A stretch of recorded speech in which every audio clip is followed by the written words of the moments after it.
Beaucoup de précautions ce matin pour l'arrivée d'une des 3 chaudières de la toute nouvelle chaufferie du quartier du Mont-Liébaud à Béthune. Des chaudières qu'il a fallu adapter avec un brûleur puissant car elles seront alimentées au gaz de mine, au moindre pouvoir calorifique. Un gaz connu sous le nom de grisou, capté dans ces anciennes galeries des mines.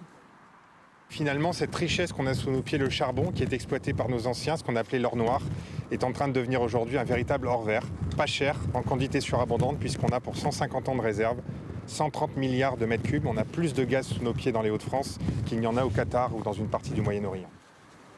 Un réseau de chaleur éco-vertueux, ça signifie notamment utiliser, comme ici, à Vaudricourt, non loin des anciens puits de mine de Divion, ces canalisations des années 60, autrefois propriété des houillères. La philosophie, en plus de celle du circuit court, c'est-à-dire que c'est des canalisations existantes pour les locaux.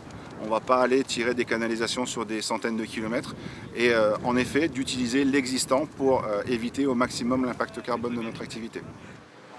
Dans le centre-ville de Béthune où l'on creuse les canalisations, 28 km au total pour désormais un seul réseau de chauffage urbain.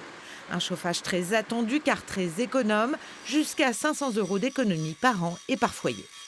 D'abord, ceux qui sont concernés, c'est tous les bâtiments publics, donc les écoles, les collèges, les lycées, le centre hospitalier, les salles des fêtes, les complexes sportifs, la mairie évidemment, le théâtre devant lequel nous sommes à l'instant, et puis aussi tout ce qui est immeuble collectif d'habitation, donc parc social mais également parc privé, puisque pour tirer ce réseau et pour rentabiliser ce réseau, il nous faut d'abord des gros abonnés, des gros consommateurs de chaleur.